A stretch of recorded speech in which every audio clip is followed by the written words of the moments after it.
porque dijimos, vale, tenemos estimadores, tenemos más de un estimador insesgado, tenemos diferentes propiedades como suficiencia, consistencia. Sin embargo, seguimos teniendo muchos estimadores que cumplen esas características. Entonces dijimos, lo que nos vamos a fijar para encontrar, entre comillas, el mejor estimador, y que nosotros vamos a considerar el mejor estimador, pues es en la varianza. Queremos un estimador que cumpla ciertas características, que son que sea insesgado, y algunas que vamos a ver en un momento, y que además tenga la varianza más pequeña que yo pueda encontrar, ¿de acuerdo? Entonces, en ese contexto, Kramer y Rao dijeron, pues vamos a dar una cota, que es la varianza más pequeña que se puede encontrar. Ahora, ojo, es una cota, no un mínimo. ¿Qué quiere decir? Que puedo tener un estimador que tiene la varianza más pequeña y que no alcance la cota. Eso sí puede pasar. Pero si yo tengo un estimador que alcanza esa cota, entonces ya sé que es el de la varianza mínima, ¿de acuerdo? Entonces, ¿qué dice y cuál es la cota inferior de Kramer y Rao? Recordemos rápidamente. Estamos estimando a tau de teta, que es una función del parámetro. Puede ser solamente el parámetro, puede ser, no sé, el cuadrado del parámetro, cualquier función del parámetro. Entonces, la cota inferior de Kramer y Rao es, tomamos la derivada, la elevamos al cuadrado y dividimos sobre esto, esta ahí. ¿Quién es esta ahí? ¿Quién me recuerda cómo se llama esa función?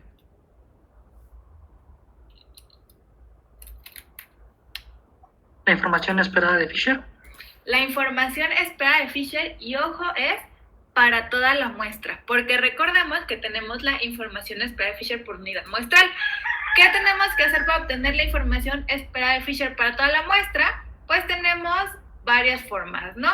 Yo les había contestado, dicho por ahí, que probablemente la mayoría de las veces esta va a ser la forma más sencilla, que es tomar n veces la esperanza de la segunda derivada del logaritmo de la densidad. Ahora, no es la única. Siempre pueden usar cualquiera de las tres, o la definición directa de la información esperada de Fisher, solo que algunas les llevarán un procedimiento un poco más largo que las otras.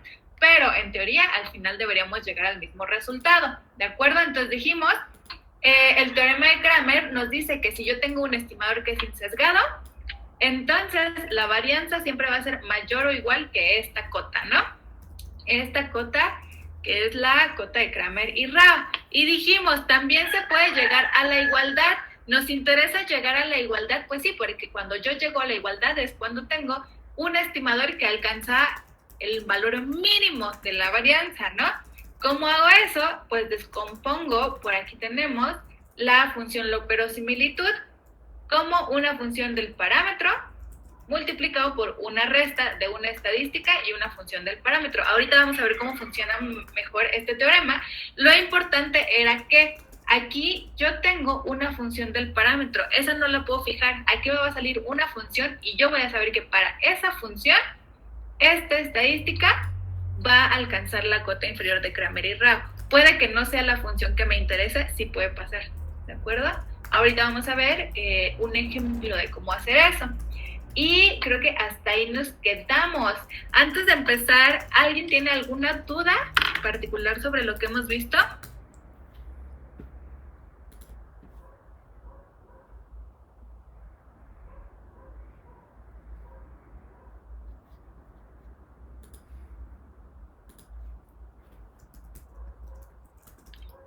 Ok. Bueno, entonces vamos a hacer el ejemplo y durante el ejemplo veremos si nos surge alguna duda, ¿de acuerdo? Otra cosa importante que les tengo que mencionar en este tema es que para las distribuciones que pertenecen a la familia exponencial ya vamos a saber muchas cosas. Pero bueno, vamos a hacer el ejemplo y ya, después continuamos, ¿de acuerdo? Vamos a ver. Ejemplo. Y vamos a empezar como siempre nuestro ejemplo. Aquí tenemos una muestra aleatoria de que proviene de una población con distribución. Vamos a poner una exponencial de parámetro lambda. Nuestra tarea primera va a ser encontrar la información esperada de Fisher para toda la muestra. Entonces, ¿cómo encontramos a la información esperada de Fisher? Pues primero puede ser usando la definición y segundo puede ser usando alguna de estas tres igualdades o equivalencias, ¿de acuerdo? Vamos a intentar primero utilizar las igualdades que involucren a un solo elemento de la muestra y no a la muestra completa. ¿Eso por qué? Pues porque si ustedes se fijan, lo único que hago cuando quiero evaluar toda la muestra es multiplicar por n. Entonces siempre va a ser más fácil trabajar con una sola x que con nx chiquita. ¿De acuerdo? Entonces, vamos a ver. ¿Qué tengo que hacer para encontrar la información esperada de Fisher? ¿Quién me dice? Ya, una vez que les hice el comentario que les hice.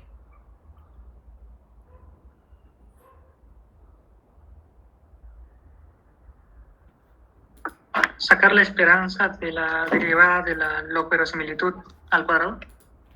Sacar, la esperanza de la derivada es con respecto al parámetro de la log-verosimilitud. Bueno, depende del parámetro.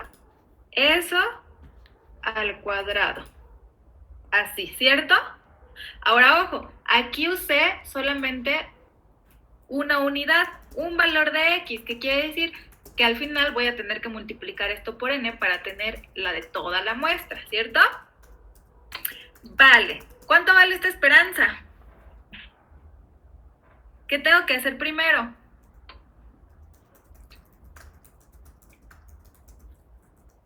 No, denme un momento, voy a mover todo esto un poco a la derecha para explicarlo aquí. Buscamos ese valor. Entonces vamos a buscar primero, vamos a empezar siempre de adentro hacia afuera, ¿no? Primero calculamos la función logaritmo, calculamos la derivada, después el cuadrado y después la esperanza. ¿Estamos de acuerdo con eso? Sí. Sí, ok, entonces vamos a empezar. Queremos el logaritmo natural de la función de densidad. ¿Quién me dice cuál es la función de densidad de una exponencial con parámetro lambda?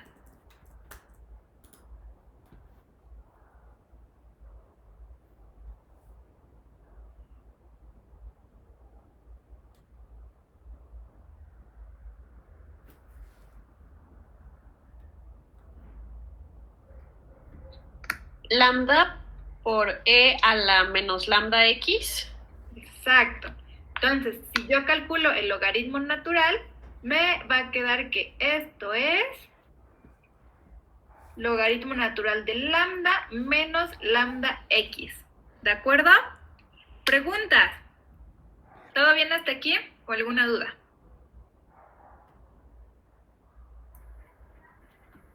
Creo que vamos bien. Está bien, sí. Okay. Voy a poner un puntito para ver que para identificar más bien que estos son pasos. Siguiente paso, vamos a sacar la derivada con respecto de lambda de la función logaritmo de la densidad. Ok, derivada con respecto de lambda de logaritmo natural de lambda es simplemente 1 sobre lambda menos derivada con respecto de lambda x, simplemente x. Ok, ahora lo que quiero calcular es la esperanza de 1 sobre lambda menos x al cuadrado. Ideas. ¿Cómo podríamos calcular esta esperanza?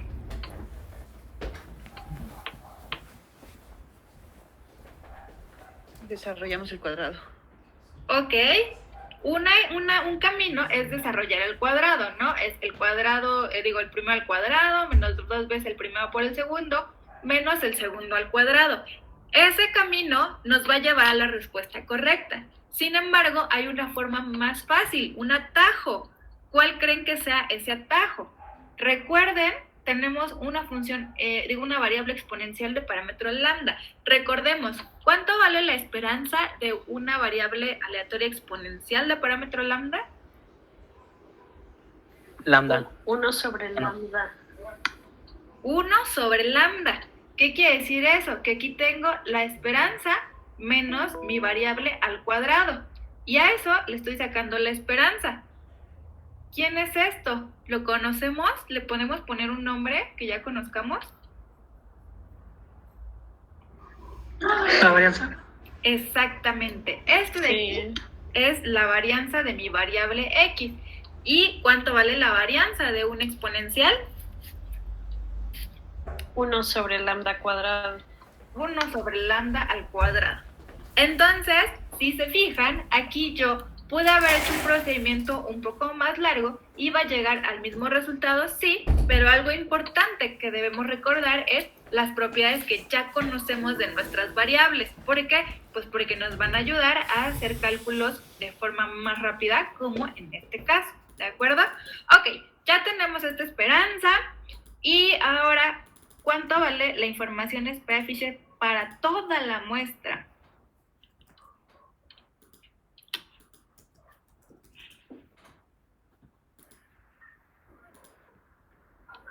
Fíjense, vamos a observar que tenemos la esperanza de la derivada del logaritmo de una sola de las variables. ¿A cuál de estas tres ecuaciones estamos intentando usar?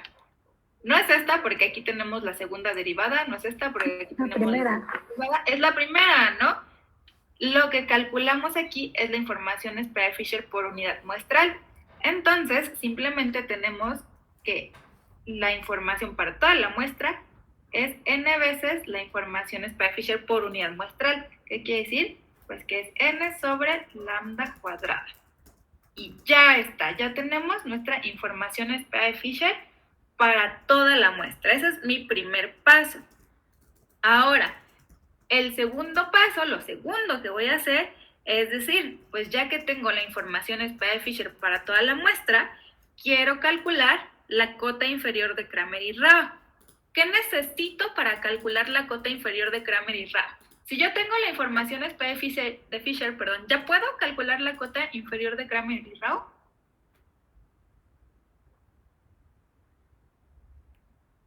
Vamos a volver a donde está la definición. Aquí está la cota inferior de Kramer y Rao. ¿Qué más necesito saber? Tau.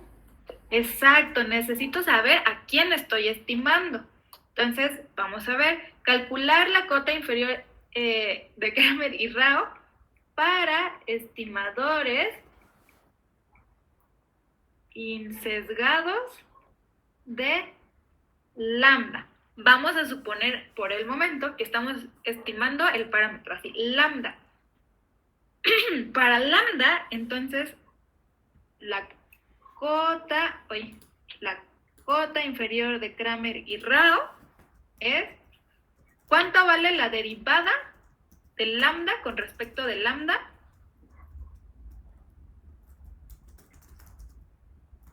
¿Cómo?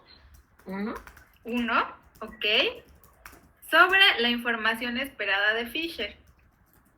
Eso me da lambda cuadrada sobre n. Eso es si yo estuviera estimando lambda. Otro caso sería si me pidieran, por ejemplo, calcular la cota inferior de Kramer y Rao para estimadores insesgados de 1 sobre lambda. Vamos a pensar que ahora lo que yo quiero estimar es 1 sobre lambda. ¿Tiene sentido querer estimar esto? Pues sí, porque es la esperanza, ¿no? A lo mejor yo quiero estimar la esperanza. No sería lambda, sería 1 sobre lambda. ¿Cuánto vale en este caso la cota inferior de Kramer y Rao? En el anterior, ¿por qué tau fue 1? Ah, tau es la función que estamos estimando, ¿no? Aquí estoy estimando lambda. Quiere decir que tau, vamos a ponerle tau 1. Déjenme, muevo el lambda para acá. Mi función tau es exactamente igual a lambda, es lo que estoy estimando. Aquí en el numerador pongo la derivada con respecto de lambda elevada al cuadrado. La derivada de lambda con respecto de lambda al cuadrado es 1. 1. Voy a escribirlo explícitamente para que no se nos olvide. Es la derivada de tau al cuadrado. En este caso, pues es 1, ¿no? ¿Quién sería en el caso de abajo, en el segundo ejemplo? 1 sobre lambda. Fíjense, quiero la derivada de tau 2 al cuadrado y abajo siempre voy a tener a la misma información esperada de Fisher. Ajá. ¿Cuánto vale la derivada de 1 sobre lambda? Menos 1 entre lambda al cuadrado. Menos 1 entre lambda al cuadrado, todo eso al cuadrado, sobre la información esperada de Fisher, que es n sobre lambda al cuadrado. Si yo hago esta división, ¿qué me queda? Fíjense, menos por menos es más. 1 sobre el lambda cuarta, una lambda se cancela con una lambda de aquí, y me va a quedar 1 sobre n lambda cuadrado. ¿Dudas? ¿Cómo seleccionas, Clau, esa función tau? O sea, con respecto a qué. ¿Cómo seleccionas tau? Tau es lo que quieres estimar. Entonces, usualmente depende de tu problema, ¿no? Muchas veces decimos, solo quiero estimar al parámetro. Por ejemplo, en la normal quiero estimar a mu, ¿no? Es solo el parámetro. Muchas veces queremos estimar una función del parámetro. En este caso, por ejemplo, si yo quisiera estimar la esperanza de mi variable, entonces tengo que estimar 1 sobre lambda. Gracias.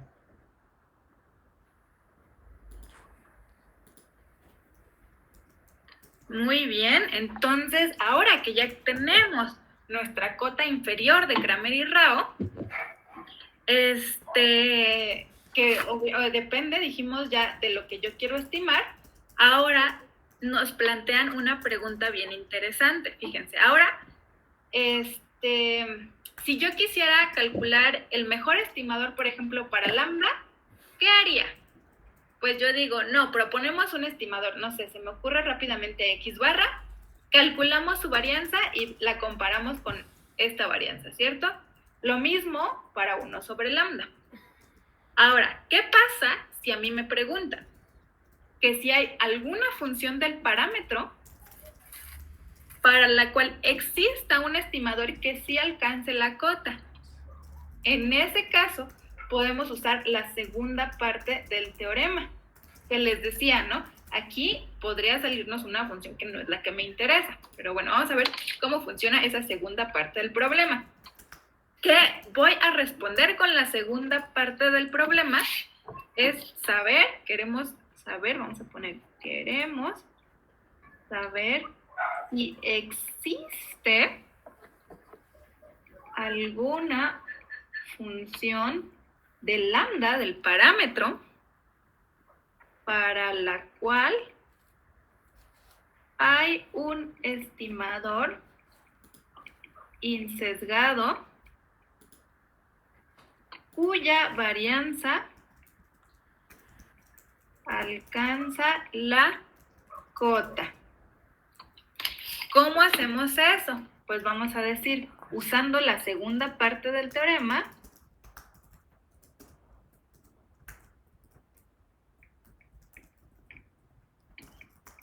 ¿qué necesito? Necesito fijarme en la suma desde el 1 hasta el n de la derivada con respecto del lambda, del logaritmo natural de la densidad. Que esto, recuerden, simplemente es la información sin la esperanza, ¿no? Es casi la información esperada de Fisher. ¿Cuánto vale esta suma? Nosotros ya calculamos hace un momento esta derivada, ¿cierto? Entonces tengo la suma de igual a 1 hasta n de, ¿cuánto valía esa derivada? Aquí la tenemos. 1 sobre lambda menos x, en este caso xy, porque estamos considerando cada uno de los xy. Ahora, si yo sumo desde el 1 hasta el n, la primera parte es una constante, entonces obtengo n veces esa constante, y la segunda parte, pues simplemente es la suma de las x's, ¿cierto? ¿Qué tengo que hacer con esto? Según el teorema, yo tengo que buscar la forma de descomponerlo en una función que dependa del parámetro multiplicado por algo que sea una estadística, es decir, que solo dependa de la muestra, y una función del estimador. ¿Se nos ocurre algo en esta parte?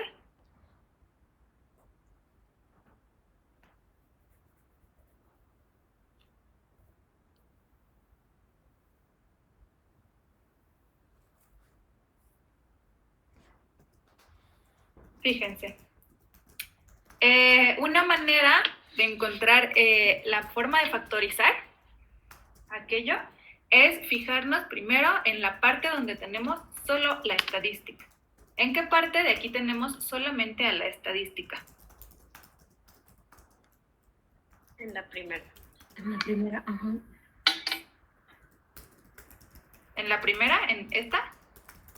En la suma, ¿no? De las X.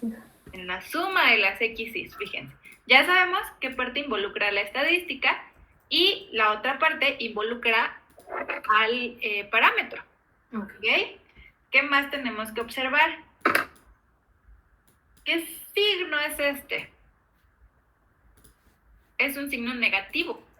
Yo tengo que tener a mi estadística menos la función del parámetro. Yo aquí tengo el signo contrario, entonces lo que voy a hacer es decir, pues si yo saco un menos, me va a quedar algo que es una estadística menos algo que es función del parámetro, ¿cierto?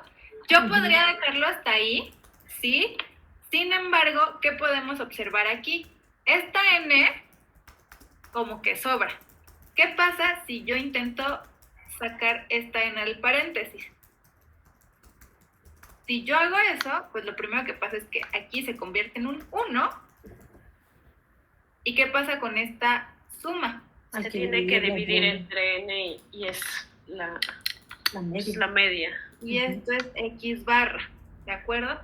Ok, ya factorizamos entonces esta suma como una función multiplicada por una estadística menos una función del parámetro. ¿Qué quiere decir esto? La conclusión es muy interesante y muy bonita. Fíjense, la conclusión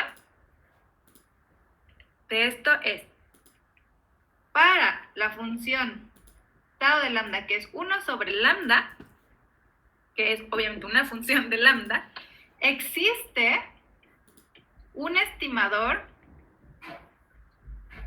que es insesgado y más aún que alcanza la cota inferior de Kramer y Rao. ¿Y quién es ese estimador?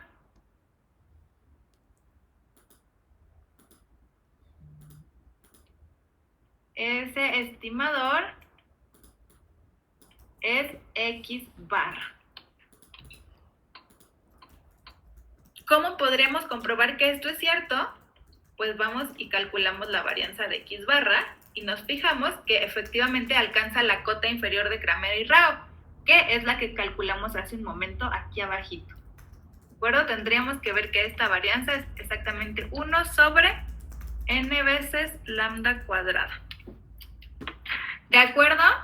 Entonces, fíjense, aquí lo que obtenemos es una función del parámetro para la cual esto de aquí es un estimador insesgado que alcanza la cota inferior de Kramer y Rao, es decir, que tiene la varianza mínima.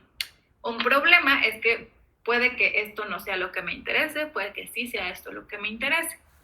¿De acuerdo?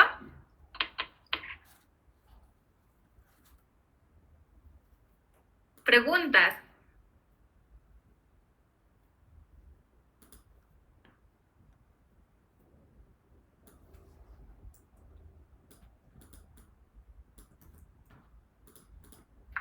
¿Qué quiere decir que un estimador sea insesgado y que cualquier otro estimador insesgado tiene varianza más grande? ¿cómo le llamamos a un estimador? Así.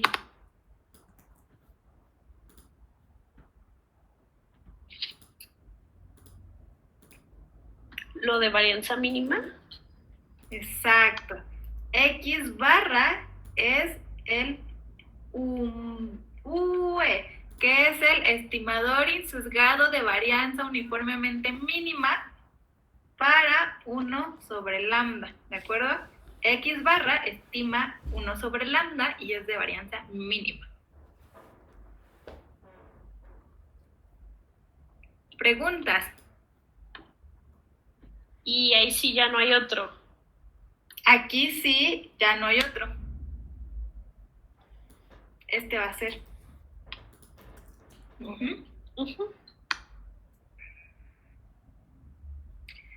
¿Creen que esta función siempre exista? No. Muy bien, no. No siempre hay una función para la cual se puede estimar de tal manera que ese estimador sea el UE. Eso no siempre pasa. ¿Para quiénes creen que sí podemos asegurar que pasa? Para la familia exponencial. Para la familia exponencial, ya nos está gustando mucho esta familia, ¿no? En la familia exponencial siempre existe una función del parámetro tal que hay un estimador insesgado que alcanza la cota inferior de Kramer y Rao. Observación número 2. ¿Qué pasará para las distribuciones que hay una función del parámetro, es decir, algo que ustedes quieren estimar, y que no hay un estimador que alcance la cota inferior de Kramer y Rao? ¿Creen que en ese caso no existe el UE? Porque aquí dijimos, ¿no? Si mi estimador alcanza la cota, entonces ese es el UE. Pero ¿qué pasa si yo no tengo un estimador que alcance la cota?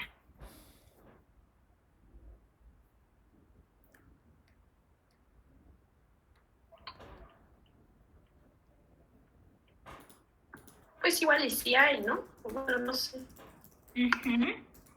Fíjense, si un estimador alcanza la cota inferior de Kramer y Rao, entonces es el UE, ¿no? Porque todos los demás van a tener una varianza más grande, porque simplemente porque Kramer y Rao nos dicen, esa es la cota, ¿no? No puede haber algo más abajo que eso.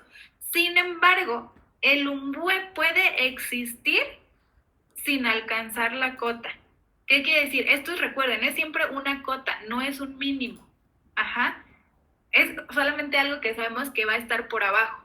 Entonces, puede que el mínimo no sea tan pequeño como la cota. Entonces, sí puede haber un estimador que no alcance la cota, pero aún así que su varianza sea la más pequeñita que puede ser. ¿De acuerdo? Entonces, si un estimador alcanza la cota, entonces es el UE, pero el UE puede existir sin alcanzar la cota. Ok.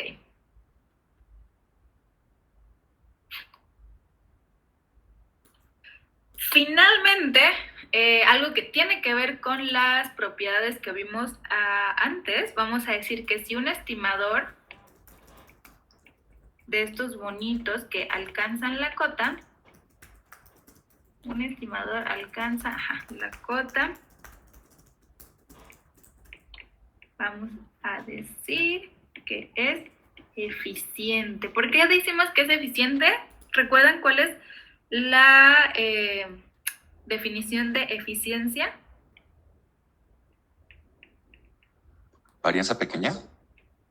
Ajá, la eficiencia era una propiedad que no se puede definir sola. Siempre tenemos que comparar entre estimadores. No podemos decir solamente un estimador es eficiente, sino que decíamos, este estimador es más eficiente que otro.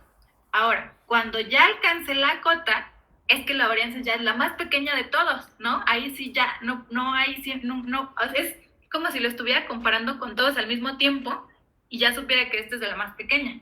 Entonces ahí sí ya vamos a decir solamente que el estimador es eficiente. Y bueno, también en algunos libros, aquí no lo vamos a usar mucho, pero en algunos libros se mide la eficiencia. Vamos a ver cómo se mide la eficiencia de un estimador. Se mide como la cota inferior de Kramer y Rao sobre la varianza de su estimador, y esto siempre es menor o igual que 1, ¿no? El caso de la igualdad, pues es el estimador eficiente, que es el que alcanza la cota, su varianza es igual a la cota, entonces esto vale 1. ¿De acuerdo?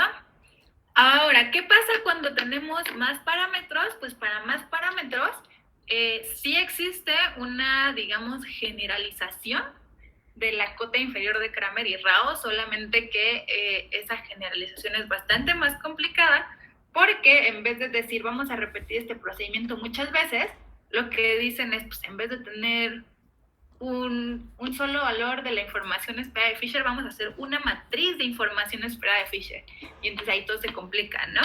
No lo vamos a hacer aquí vamos a hacer como las estimaciones de uno por uno de los parámetros, ¿de acuerdo?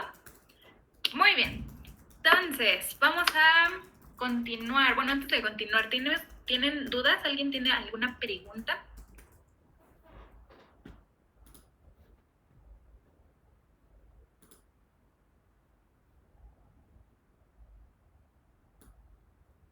Fíjense, ya tenemos una forma de encontrar un estimador cuya varianza es mínima, ¿no?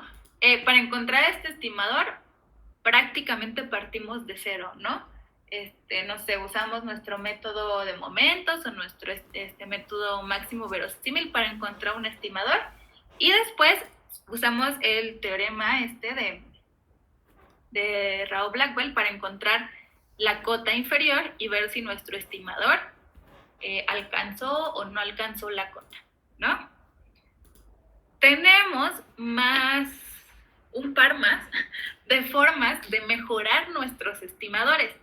¿Qué me refiero con mejorar nuestros estimadores? Pues vamos a pensar que ya tenemos nuestro estimador, lo evaluamos y sabemos que no es el mejor, ¿de acuerdo? Ya, sabemos que no es el mejor. Usamos la segunda parte del teorema y resulta que aquí nos sale una función que no era la que queríamos. Entonces, seguimos en las mismas, ¿no? Tenemos un estimador y que no es el mejor. ¿Qué podemos hacer? Resulta que podemos mejorar ese estimador. Con mejorar me refiero a hacer más pequeñita su varianza, usando algo que vamos a conocer como el teorema de Rao-Blackwell. Ellos nos dan un procedimiento que podemos seguir cuando tenemos un estimador y queremos mejorarlo en términos de la varianza. Muchas veces a este procedimiento le dicen Rao-Blackwellizar un estimador. Es una palabra extraña, pero al parecer es bastante aceptada. ¿De acuerdo? Entonces, ¿en qué se basa la idea de Rao-Blackwell? Vamos a recordar que era una estadística suficiente. Es pregunta.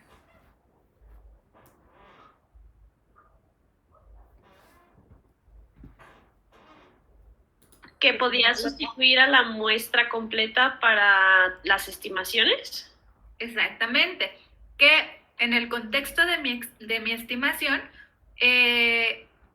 mi estadística es suficiente si conserva la misma información sobre el parámetro, ¿cierto? La misma información que contiene la muestra completa. Ahora, siempre es mejor tener un estimador basado en una estadística que sea suficiente a uno que no, ¿cierto? A lo mejor mi estimador, el que yo obtuve por el método, ya sea el máximo verosímil o el de momentos, resulta que no es suficiente, ¿no? ¿Cómo vamos a mejorar ese estimador? Pues el teorema de Rao-Blackwell nos dice, fíjense, tenemos a T un estimador insesgado para alguna función del parámetro que nos interese. Y S, una estadística suficiente. ¿Cómo obtengo estadísticas suficientes?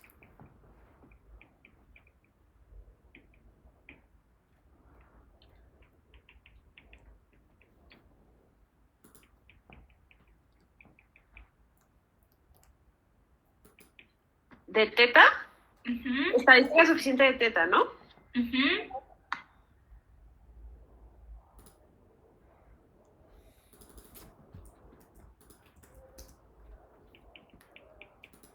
¿Qué teorema usamos para encontrar estadísticas suficientes? El de factorización. Exacto, ¿no? Entonces, fíjense, ¿de qué va esto?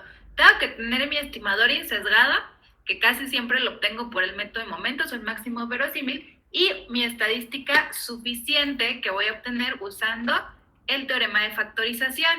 Entonces, Rao Blackwell dicen, tómate a la esperanza de tu estimador insesgado dada tu estadística suficiente. ¿Qué va a ser esta esperanza? Recordemos que cuando vimos esperanza dijimos, las esperanzas resulta que son variables aleatorias. Si yo condiciono a S, el resultado va a ser una función de S, porque estoy diciendo, dado que yo conozco a S, entonces ahí va a aparecer la S. Entonces, lo que va a pasar es lo siguiente.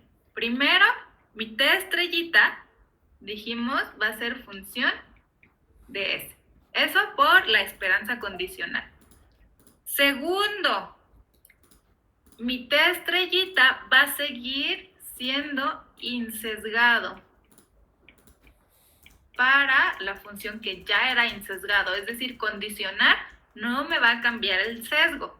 Y tercero y más importante, la varianza de mi T estrellita va a ser menor o igual que la varianza de T para todos los parámetros en el espacio parametral. ¡Wow! ¿No? Entonces lo que estoy haciendo es tomar mi estimador, hacer que sea función de mi estadística suficiente y lo que va a provocar eso es que la varianza sea más pequeña. En el peor de los casos, que sea igual a como ya la tenía. En un caso favorable, pues voy a lograr disminuir la varianza. Vamos a hacer un ejemplo y aquí el problema, ¿cuál va a ser? Más bien, pregunta, ¿tienen algún problema? O dicen, no, si aplico el teorema y si me sale. ¿Qué dice al final? Para toda teta. Para todo teta en el espacio parametral. Acuérdense que este es el espacio parametral. Una duda, en el inciso A que dice T estrellita es función de S, ¿a qué se refiere S? Que su nuevo estimador va a ser una función de la estadística S, que es suficiente. Ya sí. Esa es una parte importante, porque si T estrellita es función de una estadística suficiente, entonces, ¿cómo va a ser T estrellita? Suficiente. También va a ser suficiente. Muy bien, ¿no? Vamos a heredar la suficiencia, además. Perdón, ¿y las siglas T y S a qué se refieren? Donde dice que la esperanza de T y S. El T es mi estimador insesgado. De la rayita esta es un dado de prueba condicional. Ajá. Ya. Sí. Súper.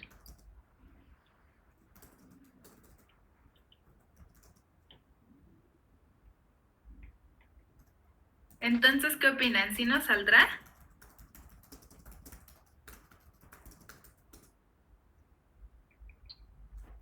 ¿Ya hemos sacado antes esperanzas de condicionales?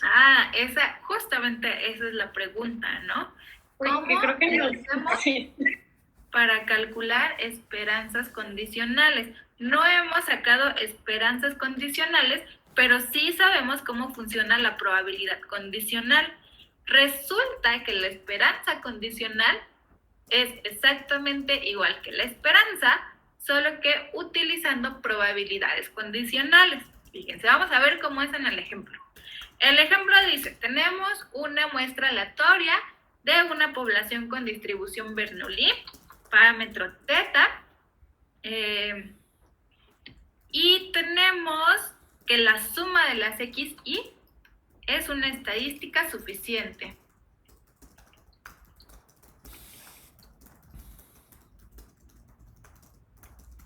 Para teta.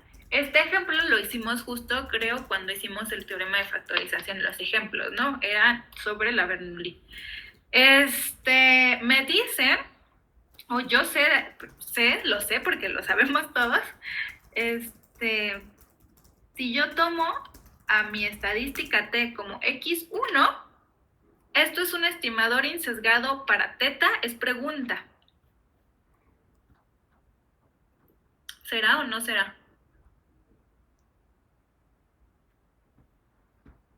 No.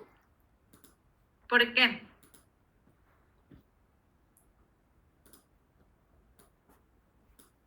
Pues porque su esperanza no es el parámetro. ¿Cuánto vale la esperanza de la Bernoulli parámetro teta? Teta. Teta, ¿no? Entonces la esperanza de X1 sí es teta. Entonces, T igual a X1 sí es un estimador insesgado para teta. Sin embargo, es claro que X1 no es una estadística suficiente, porque si yo me quedo solo con la primera observación, pues perdí muchísima información, ¿cierto? Ok, entonces yo tengo un estimador que sé que es insesgado para teta y tengo una estadística que es suficiente. A mí me gustaría tomar este estimador y mejorarlo. ¿Cómo hago eso? Pues dicen aquí Raoult y Blackwell, considera a T estrella la esperanza de T dado S, ¿no? En este caso, déjenme lo sigo con lápiz.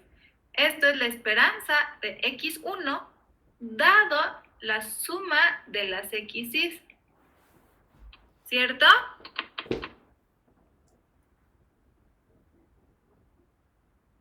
¿Allá es X1 entonces?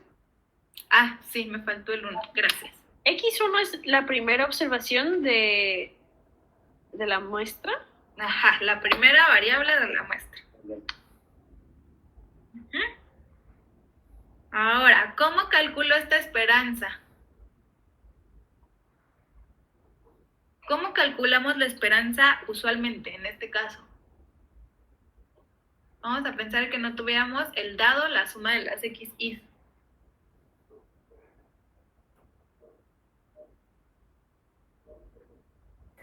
La suma por Por f de x. Por x. Ok, en este caso es una Bernoulli. ¿Cuántos elementos va a tener mi suma?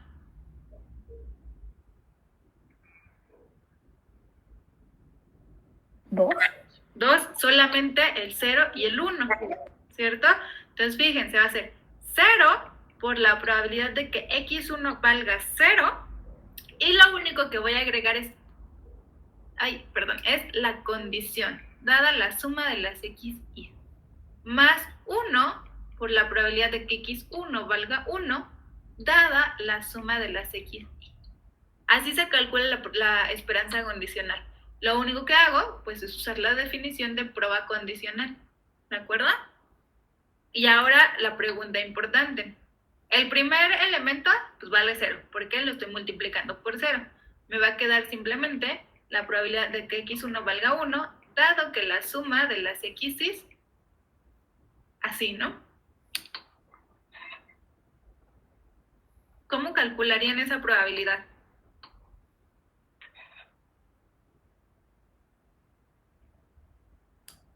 Bayes. Ok. Según Bayes, ¿qué tengo que hacer? Según Bayes, ni es Bayes, ¿no? Es la definición de probabilidad condicional. La probabilidad de que X1 valga 1 y la suma de las X y vamos a ponerle un valor, ¿no? Si yo estoy diciendo que conozco la suma de las X y, vamos a suponer que sea ese valor. Para no trabajar con las variables así. ¿Ok? ¿Qué más podemos decir ahora? Oye, ¿y si ocupas otra S porque se coincide con la otra S? Ah, sí, ¿quieren? Díganme otra letra que les agrade. A. ¿A? ¿No se va a usar una A después? No se va a usar una A después. Vamos a ponerle A. Está bien. Ok. Muy bien, entonces ya. ¿Qué sigue a continuación? ¿Qué más podemos hacer ahí? Fíjense, aquí, ¿dónde empieza la suma? En 1 y termina en n. X1 está involucrada aquí, pero también es el primer elemento en esta suma, ¿cierto? Entonces, que ocurran estas dos cosas al mismo tiempo es lo mismo a que X1 valga 1 y que la suma desde el 2 hasta el n, ¿cuánto valga? A menos 1. A menos 1 y abajo se queda todo igual, ¿cierto? ¿Qué más puedo hacer aquí? Aquí está involucrada X1 y aquí están involucradas de la 2 a la n. Como es una muestra aleatoria, ¿cómo son estas variables? Esta y esta. ¿Independientes? Independientes. Entonces yo puedo separar a la probabilidad de que X1 valga 1 y la probabilidad de que la suma desde el 2 hasta el n valga a menos 1. Y abajo todo se queda igual. ¿De acuerdo? Le podemos poner ahí una notita que porque ahora ya son independientes. Ah, claro que sí. Voy a poner las notitas con azul, ¿de acuerdo? Fíjense. Aquí estoy usando por definición. Aquí estoy... ¿Qué estamos usando? Incorporando X1 a la suma. Y aquí vamos a usar independencia. Independencia entre X1 y la suma desde el 2 hasta el n de las XY. Y ahora sí, ¿cómo se distribuye X1? Recuérdenme. Bernoulli. Bernoulli. ¿Cómo se distribuye la suma desde el 2 hasta el n?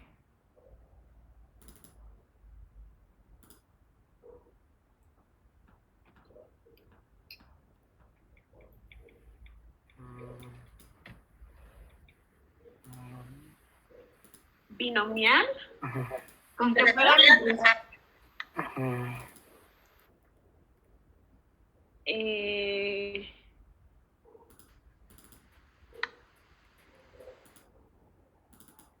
Pues teta en el segundo.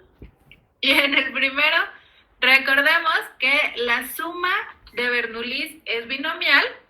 El primer parámetro es el número de elementos que estoy sumando. Entonces aquí es en n-1 y el segundo pues es la probabilidad. Y la suma del 1 hasta el n de las XY es otra binomial, pero ahora sí estoy sumando n elementos, ¿de acuerdo? ¿Por qué escribo esto como nota? Pues porque yo ya sé entonces, si sé estas tres cosas, puedo escribir estas tres probabilidades. Fíjense, vamos a hacerlo de la siguiente manera. La probabilidad de que una Bernoulli de parámetro teta valga 1 es...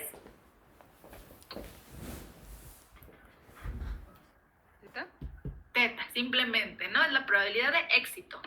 Luego, la probabilidad de que una binomial valga A-1 son, fíjense, las combinaciones de n en x. En este caso es n-1 en A-1.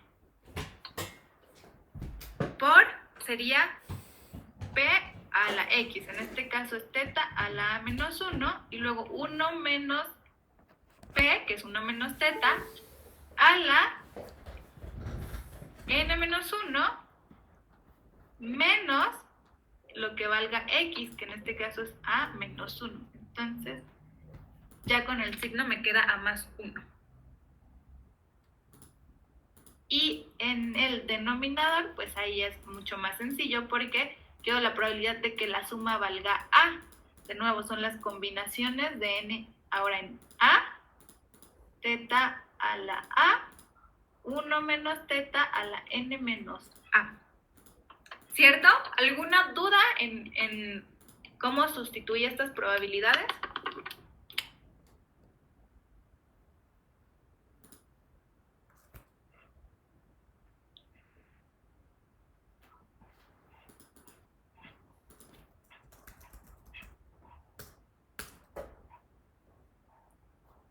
Está bien. ¿Todo bien? Ok. Pues fíjense, ¿qué pasa ahora? Teta a la A menos 1 por teta. ¿Qué me da? Teta a la A. que se va con este teta a la A. Entonces, todo el parámetro ya se canceló.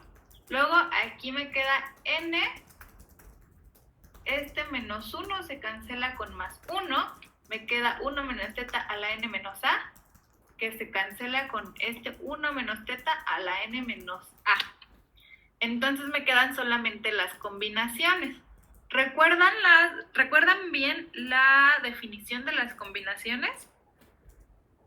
No. ¿No? Vamos a hacerla paso por paso. Entonces, es el valor que tienen arriba, se los voy a escribir aquí a un lado mejor. N menos 1 factorial. Sí. Ajá. Espérenme, las combinaciones de A en B, fíjense, son A factorial sobre A menos B factorial por B factorial. Entonces, como bien dice su compañera, nos queda N menos 1 factorial dividido por N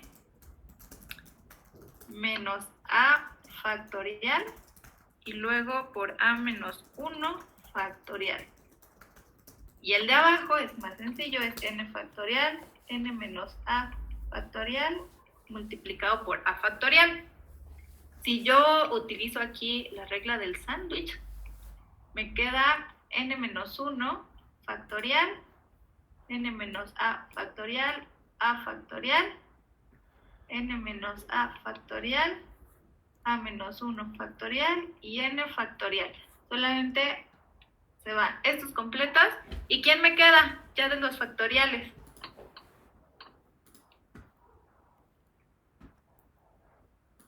A entre n. A entre n. Listo, ya llegamos. ¿Y para qué quería que me quedara A entre n? ¿Qué quiere decir eso? Fíjense, vamos a recordar lo que estábamos haciendo. Tomamos a t estrella como la esperanza de t dado s, donde s era la suma, ¿no? Aquí recordemos, a s, es decir, a la suma, le asignamos la letra A. Si yo hago esa esperanza, me queda A sobre n. ¿Quién era A? La suma, ¿cierto? Entonces, ¿quién va a ser mi t estrellita? La suma de las x's sobre n. ¿Y qué puedo decir sobre ese t estrellita? Pues todo lo que dicen Rowe y Blackwell, que son tres cosas. Lo primero es que es una función de mi estadística suficiente, que era la suma, ¿no? Eso, palomita, se ve claramente. Lo segundo es que es insesgado para el mismo parámetro. Es insesgado para el mismo parámetro. Y lo tercero, que su varianza es menor que la varianza de x1, ¿no? Que era mi primer propuesta de estimador.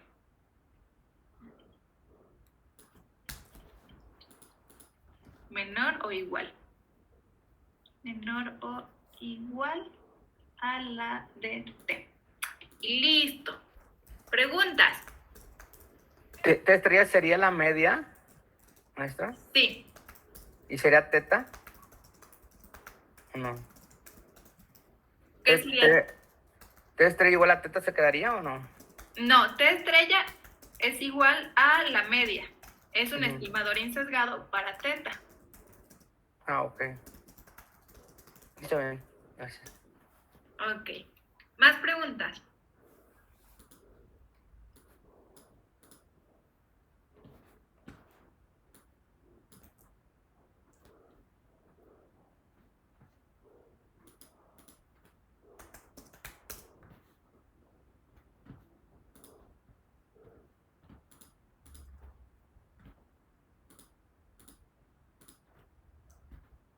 Muy bien, entonces fíjense.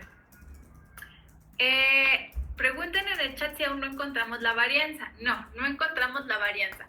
Solo sabemos que su varianza es mejor que la del estimador anterior que teníamos, la del primero. No sabemos cuánto vale, solo sabemos que es más pequeñita. ¿De acuerdo? Y bueno, esa en realidad es una gran pregunta. ¿Por qué? Porque si yo no sé su varianza, solo sé que es más pequeña que la anterior, entonces realmente no puedo decir mucho, ¿cierto? Solo puedo decir que es un mejor estimador que el que tenía originalmente. ¿Por qué es mejor? Pues porque ahora es suficiente, por ser función de una estadística suficiente, y además pues, su varianza es menor o igual que la varianza anterior, ¿no?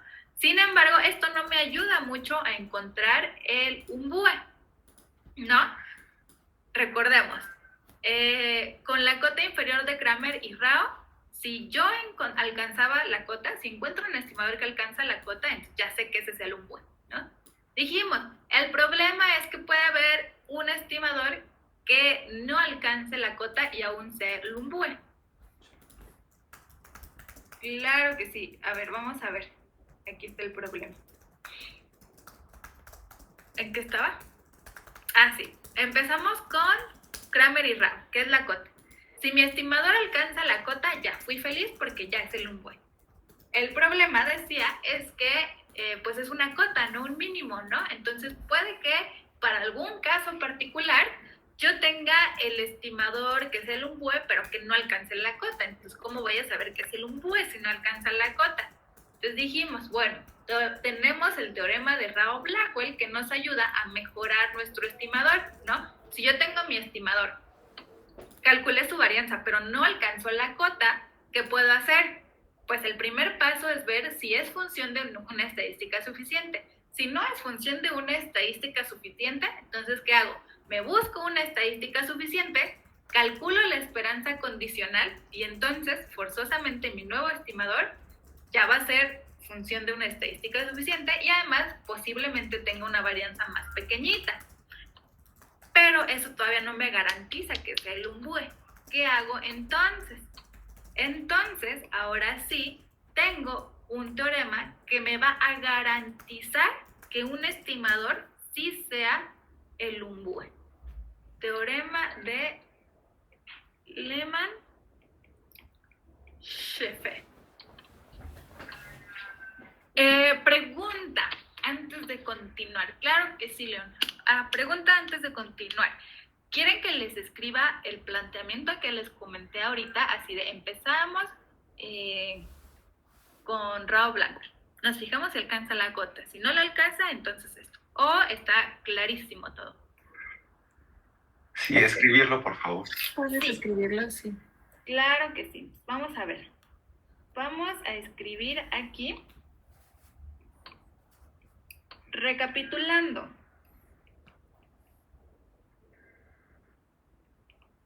Estamos buscando el umbúe, ¿no? ¿Por qué?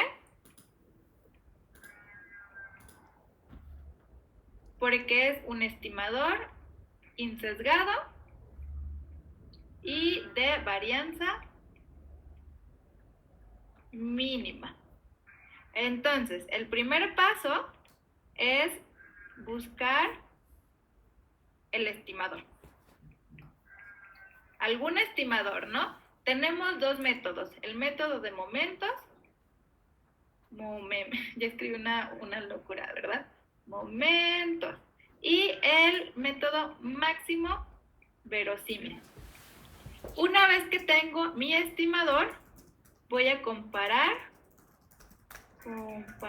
la varianza con la cota inferior de Kramer y Rao. Entonces aquí tengo dos opciones. Si la alcanza, entonces ya gané porque ya es mi umbúe, ¿no? Ahora, ¿qué pasa si no la alcanza? Pues si no la alcanza, entonces... Ay, Dios. Si no, entonces usamos el teorema de Rao-Blackwell. Usamos Rao-Blackwell para mejorar mi estimador, ¿no? Usando Rao Blackwell, al menos voy a garantizar que sea suficiente y todavía me va a faltar ver que la varianza es lo más pequeña posible, ¿no? Ahora, una vez que ya mejoré mi estimador, puedo empezar a pensar en el teorema de Lehmann-Scheffer. ¿Qué dice el teorema de Lehmann-Scheffer? Vamos a empezar como siempre. ¿Cómo es como siempre? Pues el pan de cada día de un estadístico es una muestra aleatoria que proviene de una población con función de densidad F, que depende de X y un parámetro. Y, ojo, es una estadística suficiente y completa. Y aquí estamos agregando algo nuevo, la parte de que sea completa. Vamos a decir, sea T estrellita, que es una estadística, una función de S, que recordemos, esa es mi estadística suficiente y completa, tal que la esperanza de T estrellita es igual a tau de teta. ¿Qué quiere decir esto? Que T estrellita es insesgado ¿para quién?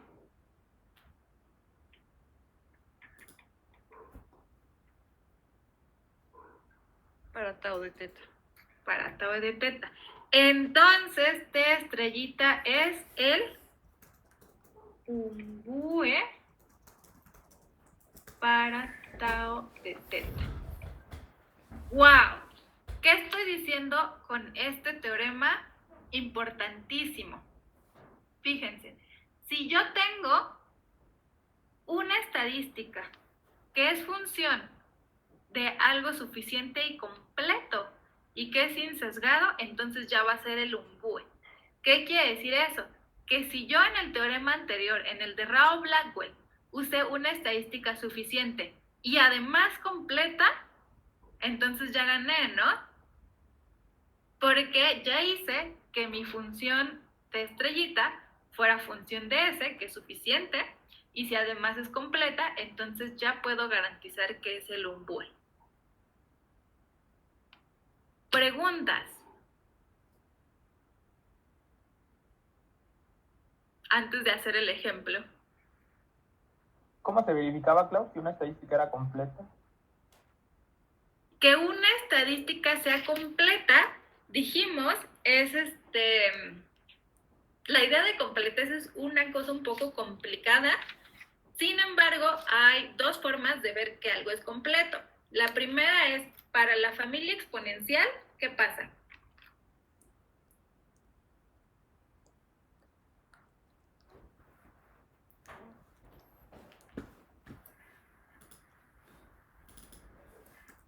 ¿Cómo encuentro una estadística que sea completa en la familia exponencial?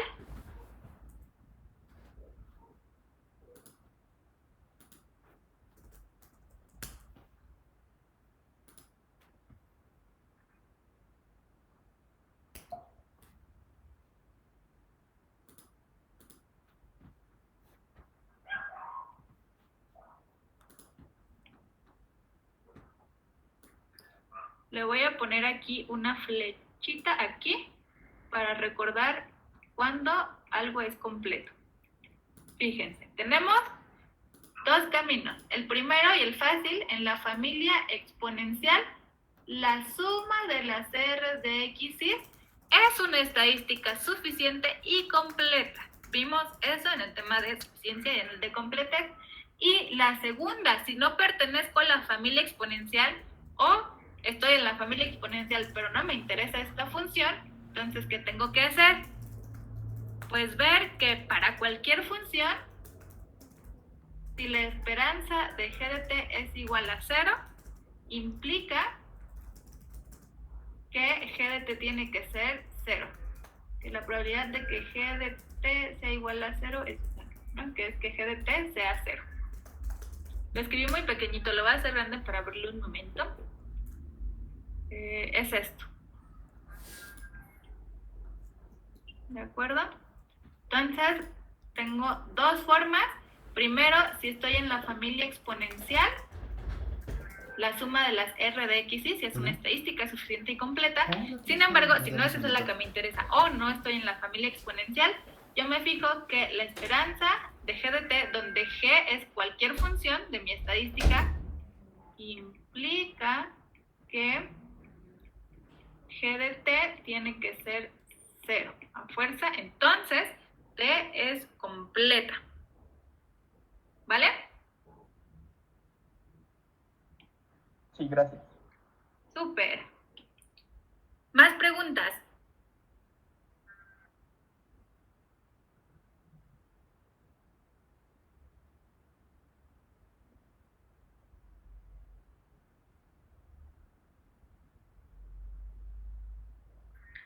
Va.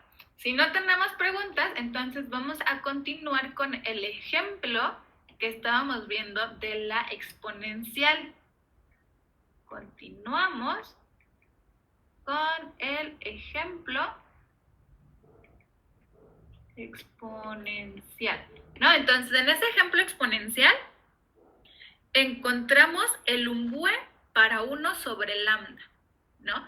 Eso fue usando la segunda parte del teorema, ¿no?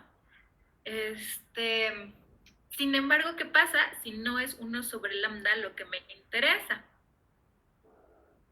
¿Qué podemos hacer?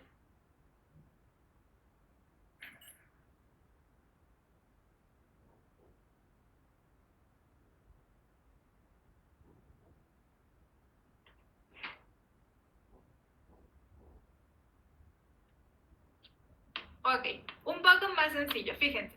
Usando la segunda parte del teorema, ¿se acuerdan? Encontramos el umbue para 1 sobre lambda. Voy a regresar las páginas a esa parte que la hicimos hace un momento, ¿no? Esta, donde calculamos una suma y lo factorizamos, ¿no? Dijimos entonces, como lo puedo factorizar así, quiere decir que para este lambda, esta función de mi muestra alcanza la cota y es insesgado. Entonces, eso quiere decir que este es el umbue para 1 sobre lambda. ¿Hasta ahí esa parte sí estaba clara? Sí. Ok. Otra forma de haber llegado a la misma conclusión, ¿cuál hubiera sido? Fíjense, continuamos con el ejemplo del exponencial. Vamos a ponerle aquí. Para mi estadística, que era 1 sobre lambda, ¿cómo podemos llegar a la misma conclusión? Fíjense, ¿cómo la distribución pertenece a qué familia?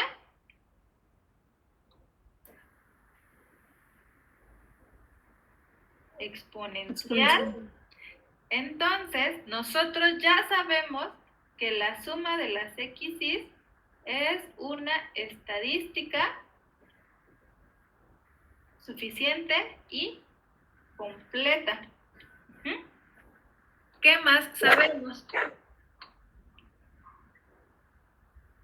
¿Qué pasa si yo calculo, además, la esperanza de la suma de las x's? ¿Cuánto vale?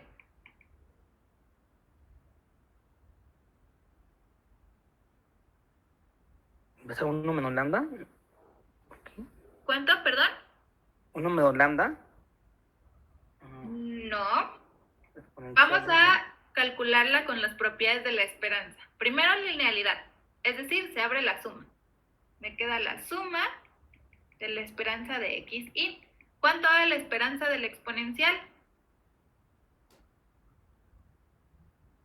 1 sobre lambda. 1 sobre lambda. Sumada n veces me da n sobre lambda. Sí. Entonces, ¿cuánto vale la esperanza de x barra?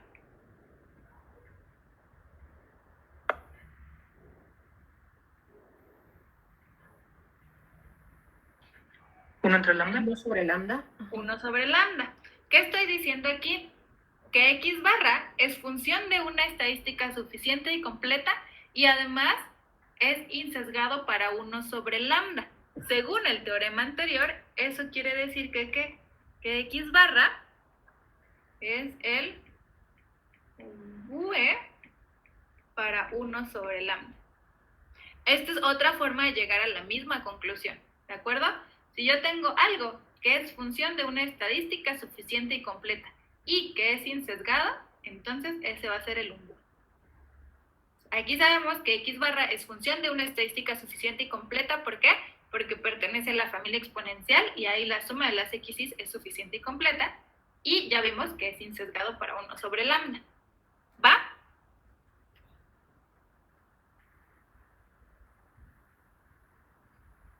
Sí. Ok. Ahora el segundo problema. ¿Qué pasa?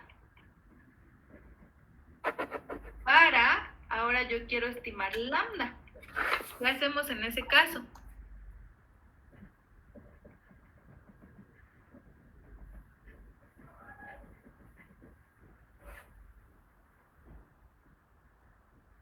Vamos a empezar más o menos de la misma forma.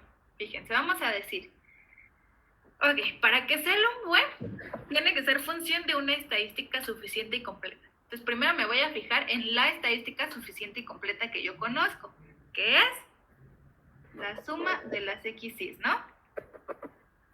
Es suficiente y completa. Yo quiero buscar una función de esta suma de las x's tal que tu esperanza sea lambda. ¿Para qué? Para que sea insesgado. ¿A quién proponemos? ¿Quién propondrían ustedes?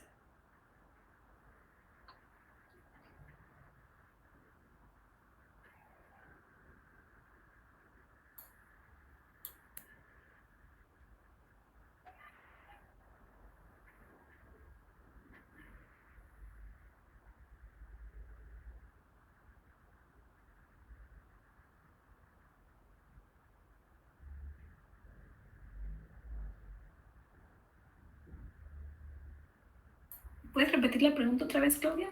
Por favor. Claro que sí. Ya tenemos una estadística que es suficiente y completa. Quiero buscar una función de esta estadística que sea insesgada para lambda, porque si encuentro esa función, entonces esa va a ser el umbúe. ¿A quién podríamos proponer una función de esta suma que sea insesgada para lambda?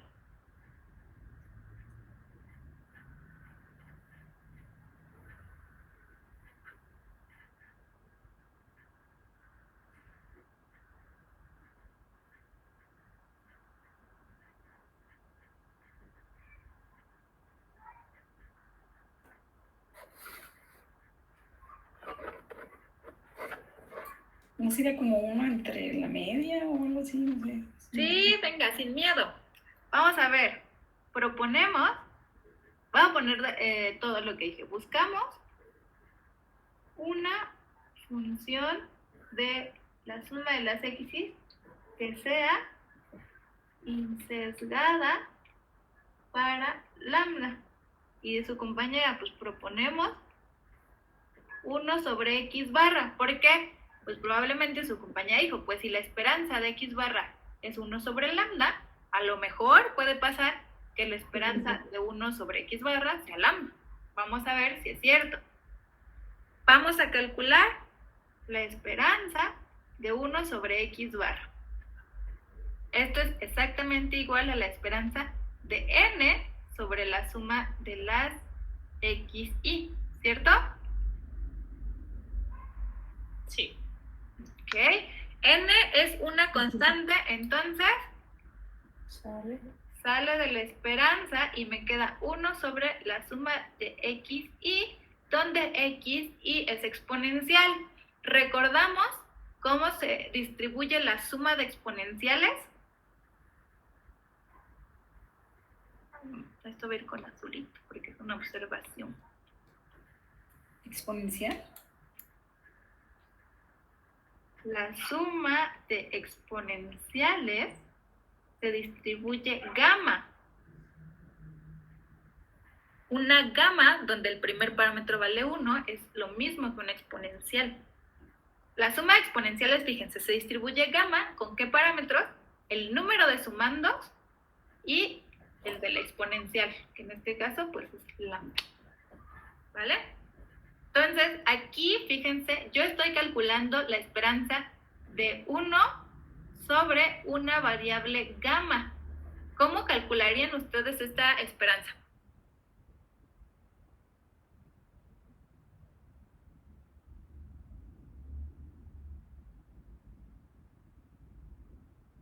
No sé, como la esperanza y algo de la esperanza de la función. Exactamente, perfecto. Fíjense, esto es lo mismo si yo le pusiera un nombre, no sé, y a la suma de las xy. Yo estoy calculando n veces la esperanza de 1 sobre y, donde y es mi función gamma. Eso yo lo sé hacer. ¿Cómo? Pues fíjense, aquí tengo n veces, el n es el mismo que tengo desde el principio. La esperanza de una gamma, ¿cómo se calcula? Es la integral de 0 a infinito de mi función multiplicado por la función de densidad de la gamma. Es lambda a la n sobre gamma de n, sería y a la n menos 1, e a la menos lambda y, todo con respecto de y. ¿Estamos de acuerdo con eso? ¿Sí es cierto que puedo calcular así esta esperanza? Esta esperanza más bien. ¿No hay otra forma más sencilla? A lo mejor hay otra forma más sencilla, pero vamos a calcularla así, ¿de acuerdo? Entonces, recuerden, ¿no? Esto es una función de una variable aleatoria y yo ya sé calcular esperanzas para cualquier función de una variable aleatoria. Lo único que hago es reemplazar el x por la función de mi variable aleatoria, ¿de acuerdo? Y pongo la función de densidad, que ya conozco. No se asusten, no vamos a desarrollar toda esta integral. Si ustedes ven toda esta integral, ¿qué dicen? ¿Qué podríamos hacer?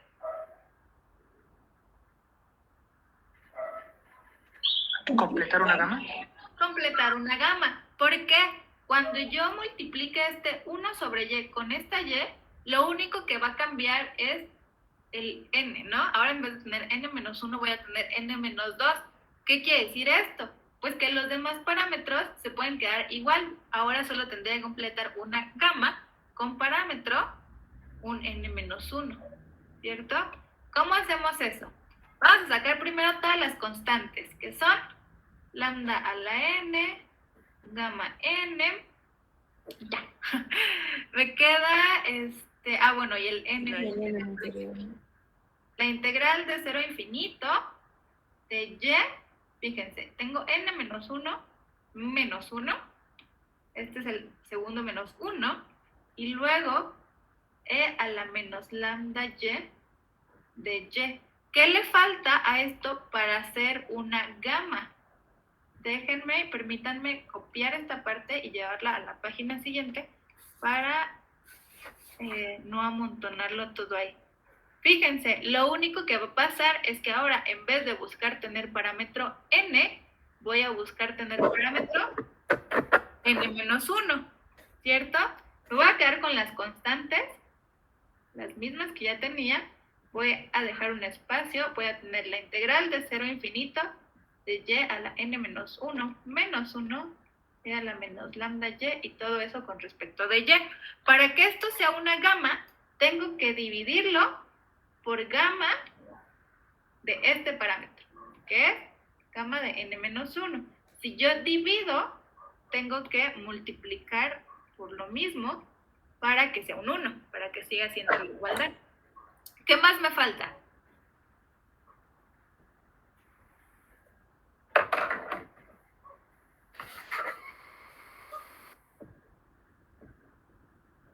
La lambda n-1. Perfecto, me falta lambda a el parámetro, que es n-1, y lo mismo, si lo multipliqué, pues lo voy a dividir. Y ahora sí, ¿cuánto vale toda esta integral?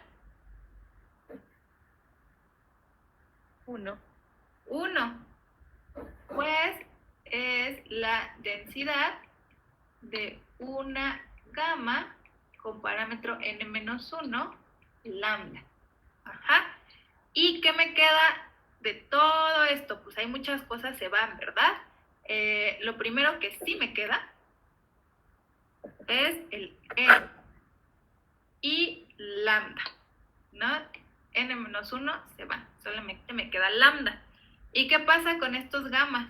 N es un entero, entonces, ¿cuánto vale gamma de un entero? n-1 factorial. Es entero menos 1. Entonces el de arriba va a ser n-2 factorial y el de abajo es n-1 factorial, ¿no? Ahí de nuevo se cancelan muchos factores y el que me queda solamente es el más grande, que es n-1. Ok, ¿cuál es mi conclusión de esta integral? Fíjense, que la esperanza de 1 sobre x, la esperanza de 1 sobre x barra es n lambda sobre n-1. ¿Qué pasa? Yo llego a que 1 sobre x barra es una función de una estadística suficiente y completa, pero todavía no es insesgado. ¿Qué hago para que sea el umbúe? Multiplicar. ¿Multiplicar por quién? n-1 entre n. n-1 sobre n y el x barra, decimos, es función de una estadística suficiente y completa y es insesgado ¿para quién? Para lambda. Por lo tanto, es el umbúe para lambda. Y ya está. Aquí terminamos y encontramos a nuestro umbúe, nuestro estimador insesgado de varianza uniformemente mínima.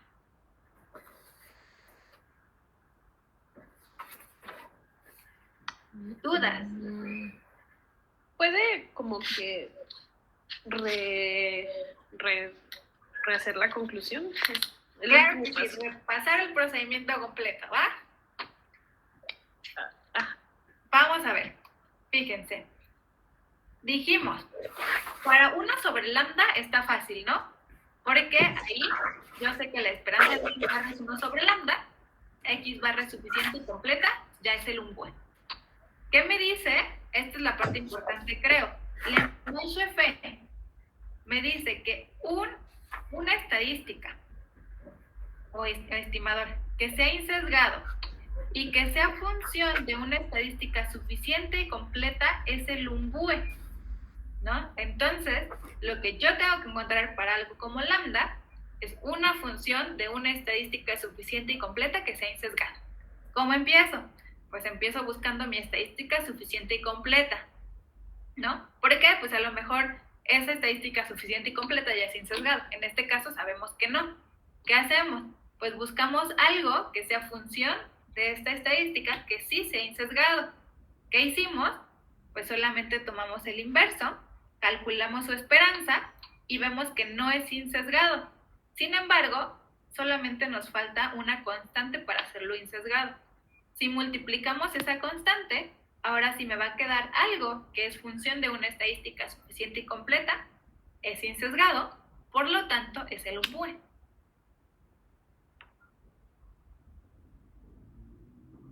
¿Vale?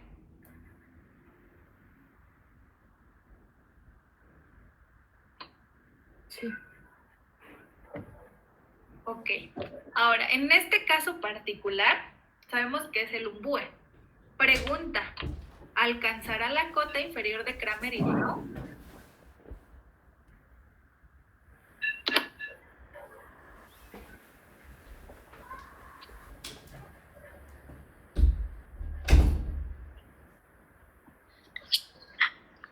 Pues no importa, ¿o sí? Porque ya es el umbúe.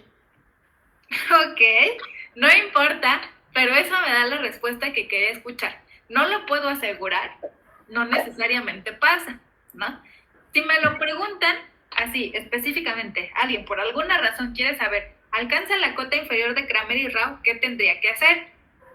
calcular la cota inferior de Kramer y Rao, que ya lo hicimos, lo calculamos en el ejemplo de la cota inferior de Kramer y Rao, y en este caso valía lambda cuadrada sobre n, y lo comparo con la varianza de mi estimador, n-1 sobre nx barra.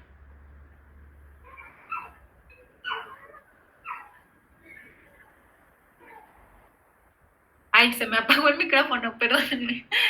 Lo que les decía es, no vamos a calcular la varianza porque hay que hacer otra integral como la de antes. Les voy a decir que es lambda cuadrada sobre n menos 2. ¿Qué está pasando aquí? ¿Quién es más grande?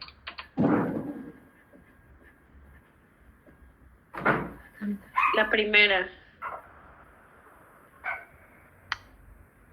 ¿Está? Acuérdense que el n está dividiendo. No, la segunda, ¿no? Exactamente. Es un número más chiquito el que divide. La varianza de mi t estrellita, que es lambda cuadrada sobre n menos 2, es más grande que lambda cuadrada sobre n, que es la cota inferior de Kramer y Rao. Entonces, este es un ejemplo en el que el umbue, que es el de la varianza más pequeña, no alcanza la cota. Por eso es que se llama cota y no se llama mínimo de Kramer y Rao, ¿no? Se llama cota inferior de Kramer y Rao, porque solo es algo que acota el valor, ¿no? ¡Súper! Preguntas, inquietudes.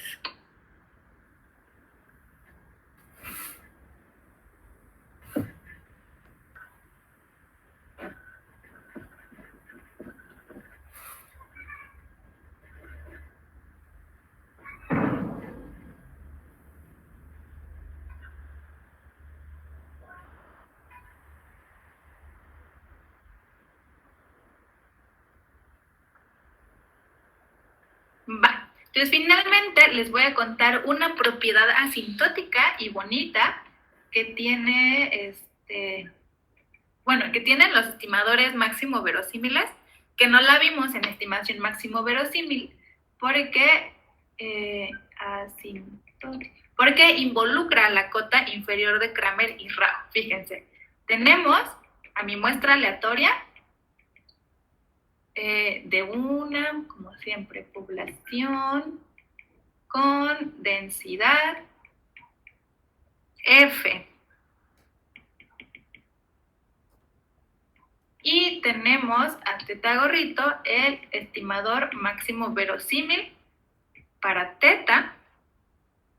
Y tenemos a tau de teta una función continua y diferenciable, es decir, que podemos calcular su derivada. Bajo las condiciones de regularidad,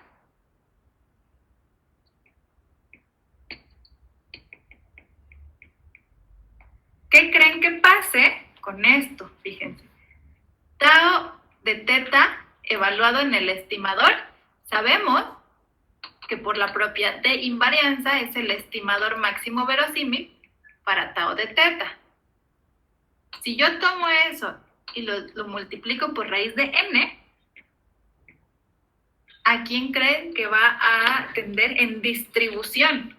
Cuando n es grande, la distribución de esta cantidad se parece a una normal de media 0 porque lo estoy centrando, y varianza, la cota inferior de Kramer y Rao, ¿no?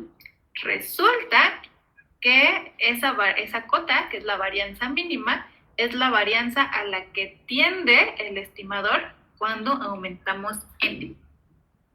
Entonces vamos a poner, es decir, el estimador máximo verosímil, tau de teta gorrito, es un estimador eficiente para tau de teta. Esta es una propiedad que a mí me parece bonita. No se usa tanto en mi poca experiencia, pero igual está interesante, creo yo. ¿Vale?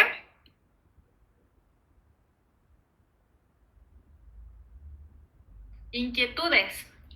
dudas sobre el tema, comentarios, lo que sea que quieran decir. Bueno, yo te quería preguntar si tienes algún como ejercicio que podamos hacer de forma opcional, que tal vez no, o sea, que no entreguemos. Claro, de hecho les puedo pasar unas notas de la cota inferior de Kramer y Rao, porque es el tema más complicadillo. No es tan complicado por la parte de la teoría. Créanme que después de hacer un par de ejercicios ya se van a acordar de los pasos muy bien. La cuestión es que de pronto se confunden entre qué derivada, cuántas derivadas, no sé, todas las cosas que tienen que calcular. Pero sí, les subo hoy también, esas sí las tengo por aquí guardadas, entonces al rato se las subo, las notas. ¿Vale?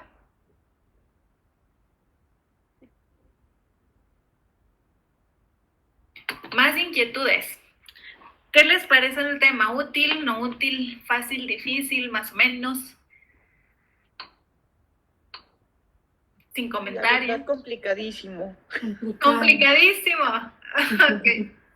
Bueno, con ejemplos van a ver que no está tan difícil como parece, pero algo que sí les puedo decir como hit, que si yo fuera ustedes lo anotaría con rojo, el rojo más rojo que tengan, es que para la familia exponencial, la suma de las R de X, Y ya son una estadística suficiente y completa. ¿Va? Muy bien, entonces, bueno, yo les voy a subir las notas. En un par de semanas ya van a tener su tarea, que por cierto ya se decidió que sí va a ser tarea examen, entonces ahí van a tenerla dentro de 2 semanas. Y si tienen dudas sobre el tema, pues me pueden preguntar. Por ahora vamos a continuar con el siguiente tema, que ya, el último tema es el tema más sencillo, porque ya sabemos calcular todos los estimadores sabidos y por haber, sabemos evaluarlos. Entonces, a ver, sabemos calcular, dijimos, estimadores puntuales, ¿no? Un poco el problema de los estimadores puntuales es que no nos dicen y nunca sabemos qué tan cerca de verdad están del parámetro real, ¿de acuerdo? Yo puedo calcular o tener una idea de qué tan cerca estoy, ¿con qué? Con el error estándar. El error estándar es simplemente la desviación estándar muestral. Ustedes tienen su estimador, calculan la desviación estándar y lo evalúan en la muestra, ¿de acuerdo? Quieren un error chiquito siempre, porque entre menos error, más cerca están.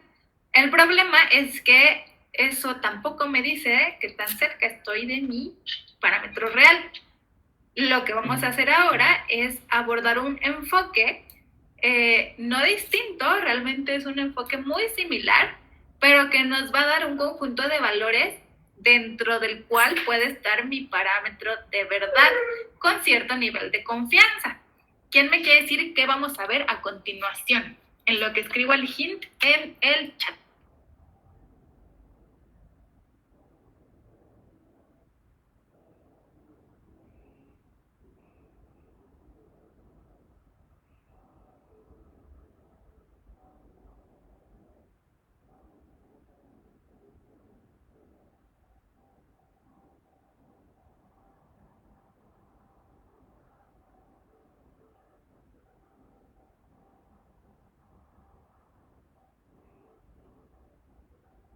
¿No? ¿Sería la estimación por intervalo?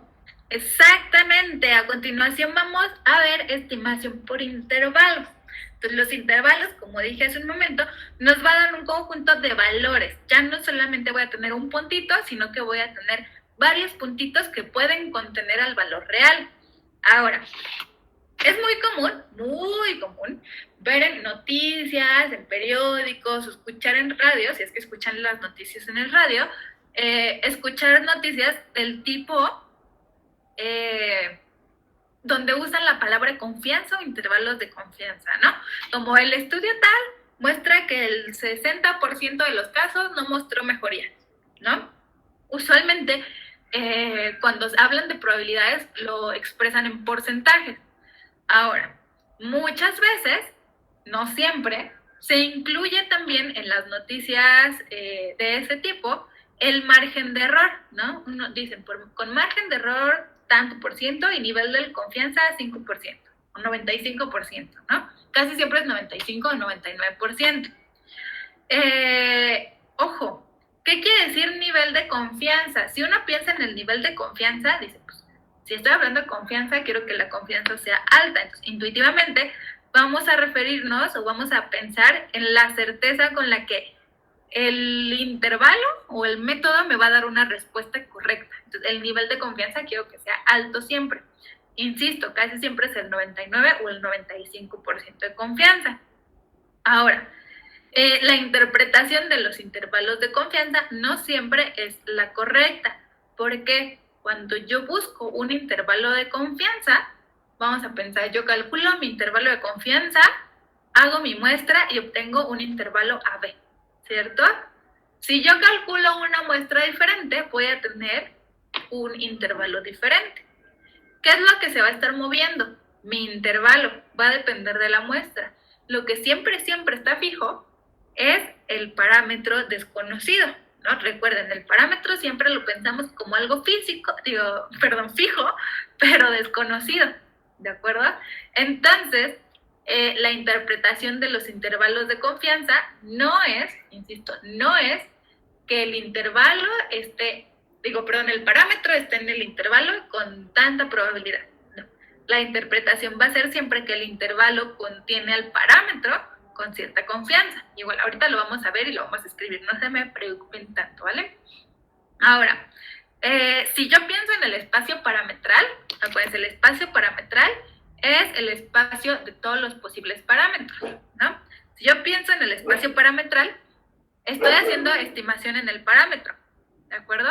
Entonces, lo que yo quiero es disminuir ese espacio o disminuir el grado de desconocimiento que yo tengo sobre ese parámetro, ¿de acuerdo? Si yo estoy estimando o intentando estimar, por ejemplo, la media de una distribución normal, mi espacio parametral es todos los reales. Si yo cambio de todos los reales a decir los reales positivos, entonces ya estoy disminuyendo el grado de desconocimiento que tengo sobre el parámetro, porque ahora ya sé un poco más, ya sé al menos que sería positivo. Con los intervalos de confianza, justo lo que intentamos es disminuir el grado de desconocimiento del parámetro. Si yo utilizara, por ejemplo, un solo punto, una estimación puntual, realmente estoy diciendo, no sé, por ejemplo, vamos a suponer mi estimación puntual me arroja que mu es 5, o el estimador para mu vale 5. Ahí yo sé que estoy cerca, ¿no?, del valor real del parámetro. Sin embargo, no sé qué tan cerca. Realmente, si yo solamente digo 5, mi parámetro real podría ser negativo, podría ser positivo, podría estar cerca o podría estar lejos. Entonces ahí no estoy disminuyendo tanto el grado de desconocimiento que tengo sobre el parámetro. ¿De acuerdo? Entonces, a ver, vamos a ver. Estoy viendo el tema de estimación por intervalos. Vamos a poner aquí el tema grandote. Y calcular teóricamente un estimador por intervalos no es tan complicado. Lo que yo busco es afirmar que con cierto margen de error, que me gusta que sea pequeño, mi intervalo va a contener al valor real, ¿de acuerdo? Entonces vamos a ver cómo podríamos hacer eso. Antes de hacerlo, voy a escribir un poco de lo que acabo de decir. Fíjense, lo que buscamos con un intervalo es seleccionar un subconjunto de valores de teta, donde acuérdense, este mayúscula es mi espacio parametral, valores, así. Un subconjunto que con cierta confianza contenga al valor real del parámetro teta. Observación. Teta es fijo, pero desconocido. O sea, aquí hasta voy a subrayar la palabra fijo. Lo que se está moviendo es mi muestra. Si yo repito mis experimentos y obtengo una nueva muestra, lo que va a cambiar es mi intervalo. Entonces vamos a ver, primer ejemplo. Primer ejemplo real. Sea x1 hasta xn, muestra aleatoria que proviene de una población con distribución normal, mu sigma cuadrada. Vamos a suponer por ahora que sigma cuadrada es conocida. Ok, si sigma cuadrada es conocida y yo tengo una muestra normal y sigma cuadrada, fíjense lo que vamos a hacer. Voy a pensar, mi estimador puntual, ¿cuál sería? Rápidamente. Mi estimador puntual a la una. ¿La media? La media. X barra es un estimador puntual para mu. X barra, ¿qué distribución tiene?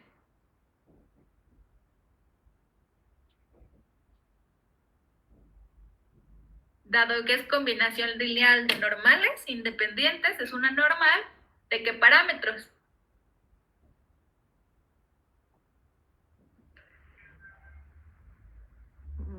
Muy sigma, ¿no? Mu y sigma cuadrada sobre n. Ok. ¿De acuerdo? Entonces, si yo tomo x barra, le resto a mu y divido sobre sigma raíz de n, ¿qué distribución tiene esta estadística? Normal estándar. Normal estándar. ¿Por qué llevé mi estadística a una normal estándar? Porque de la normal estándar yo conozco todo. De la normal mu y sigma cuadrada no, porque no conozco mu. Entonces, yo lo llevo a algo donde conozco todo. En la normal estándar, yo sé que la probabilidad de estar entre 1.96 y 1.96 es 0.95. Estos son mis cuantiles, los cuantiles usuales, ¿de acuerdo? ¿Cómo puedo, a partir de esta afirmación, encontrar un intervalo de confianza? Pues simplemente sustituyo. Fíjense, voy a sustituir el z, porque x barra menos mu sobre sigma entre raíz de n. ¿De acuerdo? ¿Para quién estoy buscando un intervalo de confianza? Para x barra. ¿Para quién? X barra. No, x barra es mi estimador. Para el parámetro mu. Para el parámetro mu, que es el que es desconocido. Entonces, ¿qué hago? Pues si yo despejo, acuérdense, estoy diciendo que sigma es conocida, x barra ahorita es una variable, pero yo la puedo calcular a partir de mi muestra. Lo único que hago es despejar, que es multiplicar este valor y sumar y restar x barra. Me va a quedar que la probabilidad de x barra menos 1.96 sigma raíz de n sea menor que mu, sea menor que x barra más 1.96 sigma raíz de n es igual a 0.95. ¿Qué estoy diciendo? Con palabras que hay una probabilidad del 95% de que mi intervalo x barra menos 1.96 por sigma raíz de n hasta x barra más 1.96 raíz de n contenga al valor real de mu. ¿De acuerdo? Entonces, lo aleatorio va a ser el x barra, lo fijo va a ser el mu. Voy a escribir un poquito aquí abajo lo que dije. Es decir, hay una prueba. Hasta aquí sí estoy hablando de una prueba del 0.95 de que el intervalo x barra más menos 1.96 sigma raíz de n contenga al valor real de mu. ¿Qué estoy diciendo? Al mismo tiempo estoy diciendo que mu es fija y que x barra es lo aleatorio. Va a depender de los valores que tomé mi muestra. Recuerden, si yo cambio de muestra, cambia el valor de X barra. Si cambia el valor de X barra, pues va a cambiar también el valor de mi intervalo, ¿cierto? Sí. Y con esto, ¿qué creen? Ya calculamos nuestro primer intervalo de confianza en la vida. Vamos a formalizar un poquito más esta idea. Este es un primer ejemplo para entender por qué decimos que el intervalo es aleatorio o de confianza. Porque primero decimos más bien aleatorio y después cambiamos a la palabra confianza. Estoy viendo que son las 6:56, entonces vamos a tomarnos 10 minutos de descanso y volvemos a continuar con este tema, ¿de acuerdo? Sí, sí. Sí, Clau. Sí, Claudia, está bien. Muy bien, estírense, tomen agua, vayan al baño, por un suéter porque ya hace frío y volvemos a las 7:06.